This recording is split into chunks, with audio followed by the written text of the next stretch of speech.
Super ఎమీ and super spicy దోసకాయ mutton రెసిపీని share చేస్తున్నానండి. చాలా చాలా టేస్టీగా ఉంటుందన్నమాట. డెఫినెట్గా ఒకసారి ట్రై చేసి చూడండి ఈ ప్రాసెస్లో. ఇంకా దాని గురించి ముందుగా మార్కెట్ నుంచి తెచ్చుకున్న మటన్ శుభ్రంగా వాష్ చేసేసుకున్న పసుపు, ఉప్పు, అదేవిధంగా కారము వేసుకుంటాం. 1 టేబుల్ స్పూన్ అంత అల్లం వెల్లుల్లి పేస్ట్ వేసుకుని మొత్తం అంతా కలిసేలాగా మంచిగా మిక్స్ చేసేసుకుంటామండి. మటన్కి పట్టేలాగా మిక్స్ చేసుకున్న తర్వాత ఇది ఉడకడానికి వీలుగా 1 గ్లాసు వాటర్ వేసేసుకుని కొంచెం కరివేపాకు వేసుకుని మూత పెట్టేసుకుని మనం విజిల్స్ వేపించేస్తాం. ఒక 5 to 6 తర్వాత బాణలు పెట్టేసుకుని దాంట్లో 2 టేబుల్ స్పూన్ల ఆయిల్ వేసుకున్నాము. 1 టీ స్పూన్ మినపప్పు, 1 టీ స్పూన్ జీలకర్ర, 1/2 టీ స్పూన్ ఆవాలు, ఎండుమిర్చి, కరివేపాకు వేసుకుని పోపు పెట్టుకుంటామండి. పోపు వేగిన తర్వాత స్ప్లిట్ చేసిన పచ్చిమిర్చి ఒక 5-6, ఒక పెద్ద ఆనియన్ చిన్న ముక్కలుగా కట్ చేసుకుని యాడ్ చేసుకున్నాము. యాడ్ చేసుకున్న తర్వాత మొత్తం అంతా మంచిగా కలుపుకుంటూ దాన్ని ఫ్రై అవనిస్తాము. ఇంకా ఈ మూమెంట్ లో కొంచెం పసుపు, రుచికి సరిపడా సాల్ట్, 1 టీ స్పూన్ అంత కారం వేసుకుంటాము. ఉప్పు కారం వేసుకున్నప్పుడు కొంచెం చూసుకుని వేసుకోవాలి, ఎందుకంటే మటన్ లో కూడా మనం వేసుకున్నాం కదండి. ఇప్పుడు ఇదంతా వేగిన తర్వాత ఉడికినటువంటి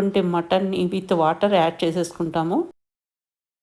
చేసుకున్న తర్వాత మొత్తం అంతా ఒకసారి మిక్స్ చేసుకుని ఇక్కడ నేను ఒక 1/2 కేజీ దోసకాయని ఈ విధంగా చిన్న ముక్కలుగా కట్ చేసుకున్నానండి. అది యాడ్ చేసేసుకుంటున్నాను. యాడ్ చేసుకున్న తర్వాత మొత్తం అంతా చక్కగా మిక్స్ చేసేసుకుంటాము. మిక్స్ చేసుకున్న తర్వాత కొంచెం కొత్తిమీర యాడ్ చేస్తామంటే, అదేవిధంగా 1 టేబుల్ స్పూన్ ధనియాల పొడి, 1 టీ స్పూన్ వరకు గరం మసాలా యాడ్ చేసేసుకుని మొత్తం అంతా మంచిగా కలిసేలాగా మిక్స్ చేసేసుకుని మూత పెట్టేసి 10 నిమిషాల పాటు లో టు మీడియం ఫ్లేమ్ లో ఉడకనిస్తామండి. ఇంకా ఒక 10 నిమిషాల్లో మనకి చక్కగా ఉడికిపోయి ఉంటుంది అనమాట. ఆయిల్ అంతా చూసారా సెపరేట్ అయ్యి మనకు కనిపిస్తుంది కదా. ఇంకా దీన్ని డిష్ అవుట్ చేసేసుకుని వేడి వేడిగా సర్వ్ చేయడమేనండి. అసలు ఎంత రుచిగా ఉంటుందో చెప్పలేను. చాలా చాలా యమ్మీగా ఉంటుంది అనమాట. ఇంకా దీనికి సైడ్ డిష్ గా మనము రసం గాని, పప్పుచారు గాని, సాంబార్ గాని దీంతో సర్వ్ చేసినా కూడా చాలా బాగుంటుంది, అద్భుతంగా ఉంటుంది. డెఫినెట్ గా ఒకసారి ట్రై చేసి చూడండి. మీకు ఈ వీడియో నచ్చితే లైక్ చేయడం మాత్రం మర్చిపోకండి. మీరు చేసే ప్రతి లైక్ నాకు చాలా చాలా ఎంకరేజ్మెంట్ ఇస్తుందండి.